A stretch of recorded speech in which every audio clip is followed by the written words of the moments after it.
پہلے اسے پانی پلا دے، جا اسے دے دے۔ اس کے پاس پہنچے تو وہ کہنے لگا وہ مجھ سے پہلے گرا تھا، اس کا زخم زیادہ گہرا ہے، اسے پانی پلا۔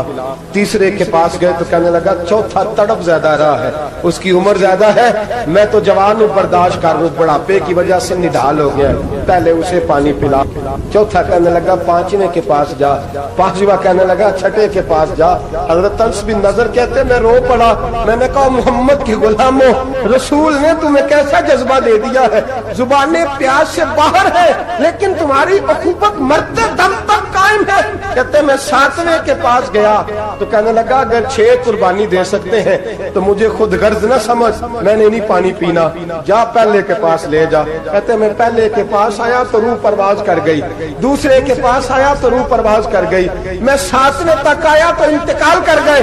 کہتے ہیں پانی کا پیالہ میں نے اٹھایا اور میں نے زمین پہ رکھا تو میں نے کہا پانی گوا رہنا، محمد کے غلام مر تو جاتے ہیں پر ایک دوسرے کا خیال بڑا رکھا کرتے ہیں، گوا رہنا یہ مر جایا کرتے لیکن ایک دوسرے کا درد۔ میرے دوستو لٹا ہوا برما، روتے ہوئے مسلمان، سسکیاں اور آہیں لیتی ہوئی مائیں پوچھتی ہیں اے خاصا اے خاصان رسول، وقت دعا ہے، امت پہ تیری آ کے عجب وقت پڑا ہے۔ وہ دین جو بڑی شان سے نکلا تھا وطن سے، پردیس میں وہ دین آج غریب الغربا ہے۔ فریاد ہے اے کشتی امت کے نگہ باں، بیڑا یہ تباہی کے قریب آن لگا ہے۔ اور کیا خوبصورت جملے کہے تھے کہ نبی پاک صلی اللہ علیہ وسلم نے، حضور نے فرمایا تھا میرا مومن ایک جان کی طرح ہوتا ہے، ایک جان کی طرح ہوتا ہے، ایک کو تکلیف ہو جسم کے ایک حصے کو، سارا حصہ پریشان ہوتا ہے۔ فرمایا یہ ایک مکان کی طرح ہے، ایک اینٹ دوسری اینٹ کو مضبوط کرتی ہے۔ فرمایا یہ مضبوط لوگ ہیں، یہ مضبوط لوگ۔ حضرت عمر فاروق کا زمانہ ہے، ایک آدمی نے سیری بھیج دی ایک گھر میں بطور تحفہ، قحط کا زمانہ تھا، گوشت ملتا نہیں تھا، جانور، ایک آدمی نے سیری بھیج دی ایک آدمی کے گھر میں۔ اس نے کیا کیا؟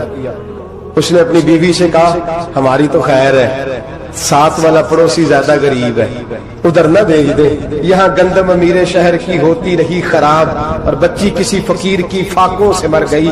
کہا ساتھ والے پڑوسی کے گھر سے میں کئی دنوں سے بھوک کی آوازیں، وہاں بھیج دے۔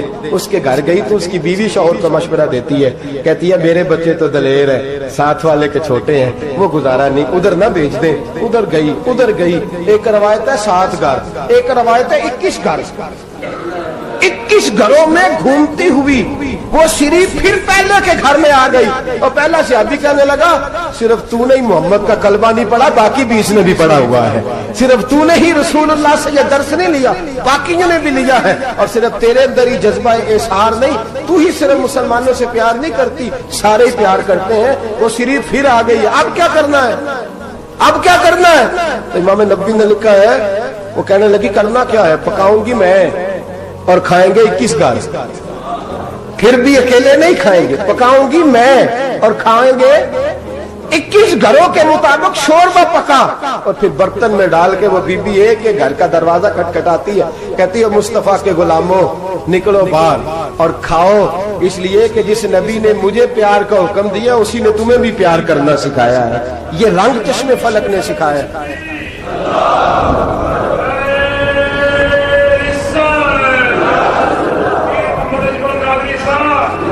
آپ کی بڑی مہربانی، زندہ باد وہی ہے جس کو اللہ رسول زندہ باد فرمائے، بڑی مہربانی، اللہ جزا دے۔ بنو قریظہ اور بنو نذیر 2 محلے تھے یہودیوں کے، یہودیوں نے بڑی عہد شکنی کی تو نبی پاک صلی اللہ علیہ وسلم نے ان کو بے دخل کر دیا، مدینے سے نکال دیا، مدینہ منورہ سے۔ یہودی نکل گئے مدینہ طیبہ سے، تو جب وہ نکل کے جا رہے تھے تو ان کے مکان، ان کے باغ، ان کی جائیدادیں بچ گئی۔ نبی پاک علیہ السلام نے انصار مدینہ کو پہلے بلایا، جاگ رہے ہیں نا آپ لوگ،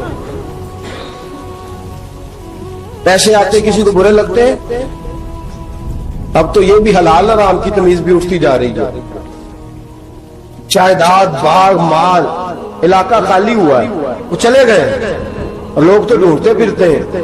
اللہ خیر فرمائے، شاملہ جگہ ملتی نہیں اب شہروں میں، وہ کس کس نے نام کرا لیا، کدھر گئی ہے کوئی خبر ہی نہیں، خالی جگہ پڑی ہے۔ میرے نبی پاک علیہ السلام نے پہلے انصار مدینہ کو بلایا، حضور نے فرمایا انصاریوں بہت بڑی جائیدادیں یہودیوں کی، بنو نذیر اور بنو قریظہ محلے خالی ہو گئے، میرا دل کرتا ہے وہ تمہیں دے دوں، اس لیے کہ تم نے اپنے مہاجر بھائیوں کے ساتھ بڑا تعاون کیا، جائیدادیں تم نے دے دی ہیں، مکانات دے دیے ہیں، بڑا کچھ تم نے دیا ہے، میرا دل کرتا ہے وہ تمہارے نام کر دوں۔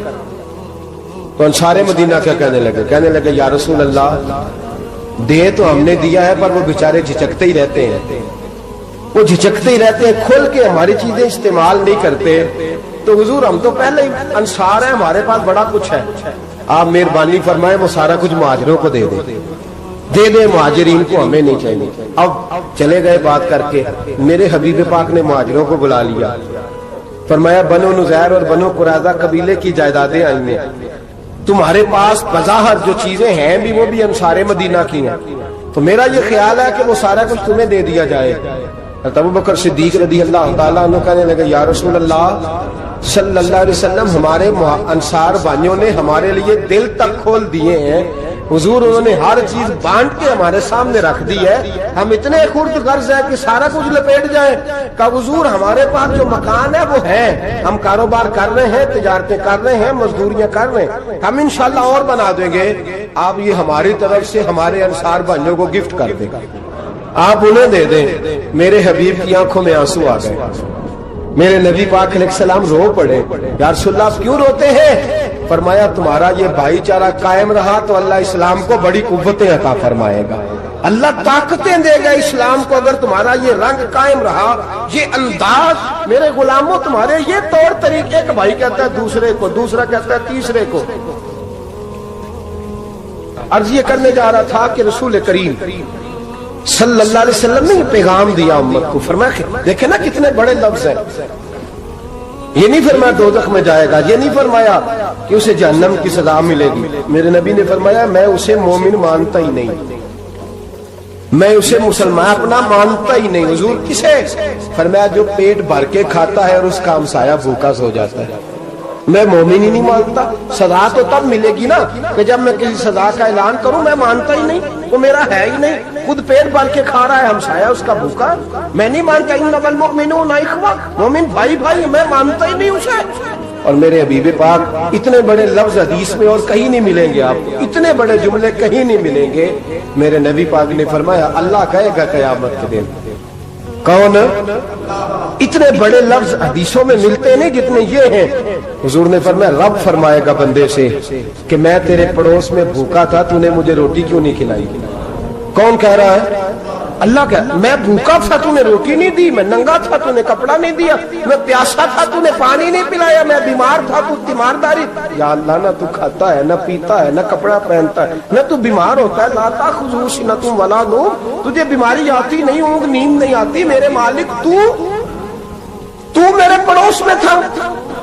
حضور فرماتے ہیں رب فرمائے گا وہ جو بندہ تیرے پڑوس میں بھوکا تھا تو بندہ تو میرا ہی تھا نا، وہ جو بندہ تیرے پڑوس میں ننگا تھا تو بندہ تو میرا ہی تھا نا، وہ جو تیرے پڑوس میں پیاسا تڑپتا رہا تو وہ میرا ہی بندہ تھا، تو دوائی لینے جائے تو بڑے اسپتال میں اور اس بیچارے کو 20 روپے پرچی کے بھی میسر نہ آئے تو میرا ہی بندہ تھا۔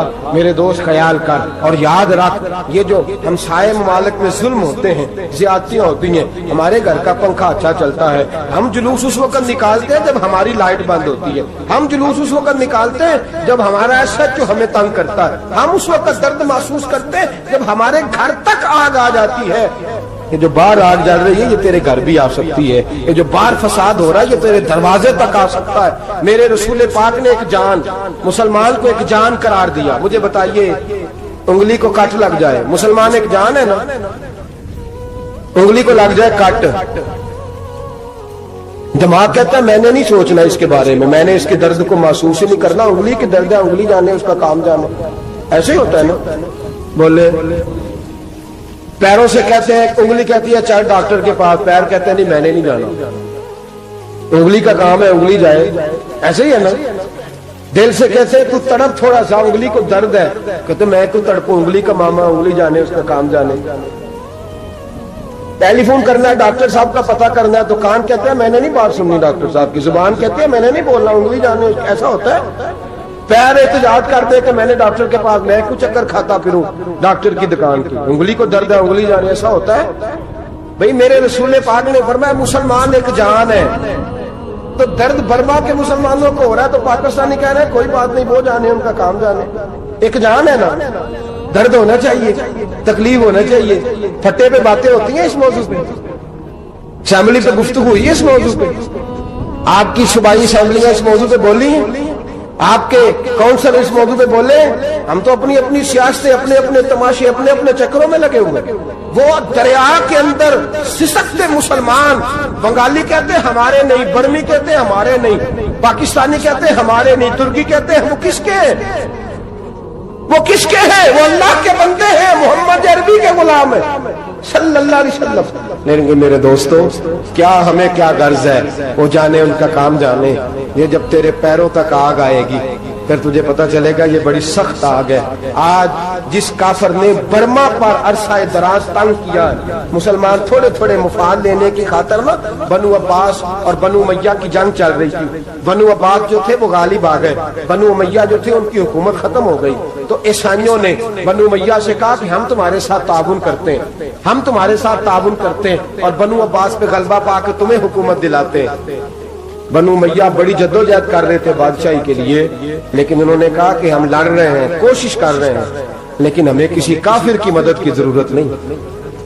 ہم جتنا مرضی لڑیں لیکن کافروں کے ہاتھوں بنو عباس کو مروانے کو ہم تیار نہیں ہیں. میں خبردار، تمہارا آپس کا معاملہ ہے، ہم خود نمٹ لیں گے، تمہیں اجازت نہیں دیتے تم اندر کودو اور کود کر کے تم فسادات پیدا کرو اور مسلمانوں کے اندر تقسیم کرو. میرے دوستو، مسلمان کو سوچنا چاہیے، سوچ بڑی رکھنی چاہیے. گھر کی جنگ سے نکل آ، اب بہو ساز کے جھگڑے سے باہر آ جا، اب ملے کی سیاست چھوڑ کے باہر کا سوچ. اب اسلام کو تیری حاجت ہے. اب پوری دنیا جب مسلمان کو دیکھے نا، فیس بک یوز ہوتی ہے، اس پہ نوجوان جب اسلام کی بات کرنے لگے گا، اس پر جب بڑا اسلام کی بات کرنے لگے گا، پوری دنیا میں پیغام جائے گا کہ مسلمان اب جاگنے لگا ہے، مسلم خابیدہ بیدار ہونے لگا ہے، اب اس کی آنکھیں کھلنے لگی ہیں، اب یہ اپنے مذہب کی بات کرتا ہے، اب یہ اپنے ملک سے، صوبے سے، برادری سے نکل کر بولتا ہے. اب یہ کہتا ہے کہ بازو تیرا توحید کی قوت سے قوی ہے، اسلام تیرا دیش ہے، تو مصطفی ہے. اب یہ بڑی سوچ رکھتا ہے، اب یہ عالمی بات کرتا ہے. میرے دوستو، ہمارا تو حال یہ ہے، امام اعظم ابو حنیفہ کا فتویٰ ہے، آپ فرماتے ہیں جو مولوی عالمی حالات سے باخبر نہ ہو وہ جمعے کی تقریر نہ کرے، وہ مسلمانوں کی رہنمائی نہیں کر سکتا. عالمی حالات سے جو خبردار نہ ہو، تو جس کو چھٹی ہو جائے، تو نے ختم نہیں پڑھا، دوڑ جا مسجد سے، تو ختم نہیں پڑھتا، ہمارے تجھے پتہ ہی نہیں تو کہاں رہتا ہے، بھاگ جا. وہ عالمی حالات پہ بات کرے گا، کیونکہ بیچارے کو تو پتا ہے میری سویرے چھٹی ہو جانی. سیاست کا لفظ چھیڑا نہیں تو میں گیا نہیں. یاد رکھے، وہ جو بیداری ہے، وہ جو اعلیٰ ظرفی ہے، وہ جو بڑی سوچ ہے، وہ جو ملت کی سوچ ہے، وہ جو قومیت کی سوچ ہے، وہ جو آگے بڑھنے کا زاویہ ہے، وہ تو اندر. اقبال کہتے ہیں گلا تو گھونٹ دیا اہل مدرسہ نے تیرا، گلا تو گھونٹ دیا اہل مدرسہ نے تیرا. تجھے تو مدرسے والوں نے پلیٹ پکڑا دیا ہے کہ جا سویرے لنگر کٹھا کر کے لا اور دوپہر کو روٹیاں مانگ کے لا اور دیکھ آج مرا کون ہے، ختم کس کا پڑھنا ہے. تو گلا تو گھونٹ دیا اہل مدرسہ نے تیرا، اب کہاں سے آئے گی صدا لا الہ الا اللہ. تو گھونٹ دیا تیرا گلا، تو کیسے بڑی بات کرے گا؟ بڑی بات کے لیے بڑی سوچ چاہیے، بڑی تگودو چاہیے، بڑی کوشش چاہیے، بڑا حوصلہ چاہیے. مسلمان چھوٹی چھوٹی لڑائی میں، چھوٹی چھوٹی جنگ میں، ایک دکاندار دوسرے دکاندار سے لڑ رہا ہے، گلی والا دوسری گلی والی سے لڑ رہا ہے، محلے والا محلوں پہ اعتراض. ایک شہر میں رہنے والے میں نے دوسرے محلے پہ اعتراض کرتے دیکھا. یقین کریں، ایک شہر میں رہنے والے، علاقے میں بسنے والے کہتے ہیں بھائی توبہ ہے اس محلے تو اللہ ہی بچائے. لا حول ولا قوت. وہ جو تقسیم در تقسیم کی سوچ ہے، اس نے چھوٹے چھوٹے ٹکڑوں میں مسلمانوں کو بانٹ دیا ہے. چھوٹی چھوٹی تقسیم ہے، چھوٹا چھوٹا ہمارا مزاج ہے، چھوٹی سوچ ہے. بڑی سوچ کی بات سنیے. صلاح الدین ایوبی، جاگ رہے ہیں نا آپ لوگ؟ تو آخر حضرت صاحب ایڈی وڈی گل چھیڑ چھڑی ہے، یہ مطلب ہی کون نہیں، کنے برما جانا ہے تو کنے مدد کرنی ہے. میں تو بھائی فریضہ سر انجام دے رہا ہوں. میرے نبی نے فرمایا برائی کو یا ہاتھ سے بدل، ہاتھ سے نہیں بدل سکتا تو زبان سے تو بولنا. تو میں معذور ہوں، کمزور آدمی ہوں، ہاتھ سے بدلنے کی طاقت نہیں رکھتا، تو دوسرے درجے پہ تو مجھے عمل کرنے دو نا. اثر کرے نہ کرے سن تو لے میری فریاد، نہیں ہے داد کا طالب یہ بندہ آزاد. رونے تو دو، تڑپنے تو دو، آہیں تو بہانے دو، سسکیاں تو لینے دو، مار کھائیے تو تڑپنے تو دو. وہ قرآن پاک برما میں پابندی لگی ہے تو میں یہاں سوچنے لگا ہوں کہ وہاں تو پابندی لگی ہے، یہاں پہلے ہی لوگ کوئی نہیں پڑھتی.